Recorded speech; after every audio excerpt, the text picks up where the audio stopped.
So we are at presentation number 5. Let me go through this pretty quickly, and then we're going to turn it over to you to answer any of your questions on these or other issues that you have. 2 items in your presentation materials. One is a copy of the PowerPoint graphics, and the other is back to September of 2011, Rider 42 from the Texas legislature with regard to the importance of maintaining bridges within the state of Texas. So let me walk you through this presentation. We have dozens of very innovative funding strategies. We don't know what opportunities are going to arise, so we stand ready for high-speed rail, streetcar projects, innovative ways to reduce emissions, innovative ways to fund rail projects like we received in this strategy from the Commission, innovative ways to fund roadway particular projects. This commitment by the Commission really speaks to the partnership this region has in getting projects ready. You never know where funding is going to come from. In this case, hundreds of millions of dollars have come in under from other projects across the state. The Commission wishes to get projects funded, and our region has certainly benefited from this latest initiative. So if you look at the background, there are savings in the Strategic Priority Fund and then the Texas Mobility Fund from other projects coming in under. We have been asked to be a partner on some projects, so you'll see a $10 million worth of funding commitment, and I'll flag that to you on what projects that we've been asked to put some money in. But more importantly, it's this can-do, ready-to-go attitude. Have it be money that we're getting for DART or the TE, as well as other projects within the region, because you can't predict where opportunities may arise. If you go to the summary of actions by the Commission, you see the money. We always keep track of money in the eastern and western subregions. That is there. The Commission went ahead and funded projects with money they have in hand and funding projects conditionally. So you see this TTC, Future Priority Projects. We'll flag to you what that is. The regional revolver, this is the $10 million in cash you've heard now in 2 presentations. Under federal rule, you have to first pay the bill and then you're reimbursed. We're not a taxing entity. We've been asked to implement a lot of regional programs. So this is money that will always be there to pay the bills, and then it's reimbursed. So this money will always, this program will always have $10 million in it. And it's simply a financial tool to expedite management and operation activities within the region. Please notice footnote 1, we're still working on a $40 million innovative partnership program in the West. We wish to bring a passenger rail manufacturing facility to Texas, hopefully to our region. And those vehicles have to meet the Buy America requirements. And through the Fort Worth Transportation Authority procurement of the Tex Rail line, our hope is to bring a potential passenger rail manufacturer to implement those vehicles. And we're still talking to the Texas Transportation Commission this latest $40 million. So here you see the $60 million for DART, and the footnote again that has the $40 million that we're going to most likely include between now and August. And then you see here the $30 million that Dan Kessler talked about. There's only 3 portions of the state that have transportation development credits. It's us, HGAC, and Austin, so $10 million is ours as part of that revolver program.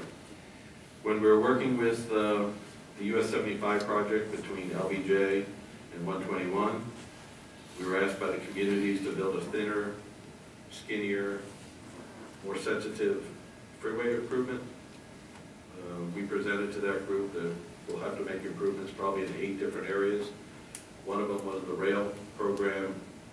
This is to assist DART in extending vehicle platforms to extend the number of rail vehicles per train, increasing the capacity of the trains in the red and blue line is the purpose of those $60 million. If you look at the other projects that are funded here, you see Interstate 345, and we'll talk about that more. There's a lot of items in the media that refer to 345. You won't see a sign of 345, so we call it something different, but we'll map it out to make sure people know. The commission wishes to put in a holding place as TxDOT does the design option review of how to rehabilitate that bridge. They wish to place $185 million in the Transportation Improvement Program for TxDOT. The State Highway 360 loan has been approved. This is a loan the Regional Transportation Council will pay back on the funding of State Highway 360. So this permits 360 now to proceed to implementation. 35W, this is on the western side of the region. It's a stage construction of 3C. 3C is the section between US 287 north towards Alliance as part of the Interstate 35W reconstruction. You notice a column with $3.3 million of us and $6.6 million of local. The sum of that column you see sums to $9.5 million. This is the $10 million of commitment we are being asked to partner to get these projects implemented. All three of them are in the west, so all the money comes from the western sub-allocation that Christie manages. State Highway 114 is what we call a lane drop. There's additional lanes in the DFW connector, and there's additional lanes in the Roanoke bypass. And the unintended consequences is the drop in each direction on the number of lanes. So we have an imbalance in a very congested, very dangerous situation on 114. That's to fix that bottleneck on 114, largely in Tarrant and very southern Denton County. State Highway 170 is a safety project, improving the frontage roads along that particular section of roadway. And again, you see these three projects we're putting in money along with the locals and the commission as part of it. There's your transit project, along with a footnote of 40 additional million for the addition of vehicles for the Economic Development Initiative. There's the regional revolver. I'm just showing you our region's portion. Last month, and we want to make sure everyone knows, State Highway 183, 114, Loop 12 was funded. So now you have the airport freeway funded for reconstruction, which we've been working on for lots of years. 183, in my opinion, is probably the most dangerous section of freeway we have, from the old Cowboy Stadium to the out towards DFW Airport. We appreciate the commission's support for that project. So here is the subset of projects the commission is approving in our region. Here's a map of those projects. So please look at the table. You can see the purple project, the 287 project out towards 114. You see the little, if you're not familiar with the western side, there's a little safety project on 170. There's the lane drop on 114.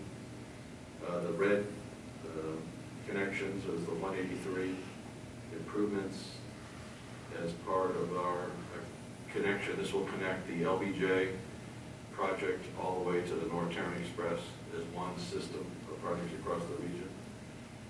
Again, we'll show you a map of the freeway between Dallas Central Business District and Deep Ellum.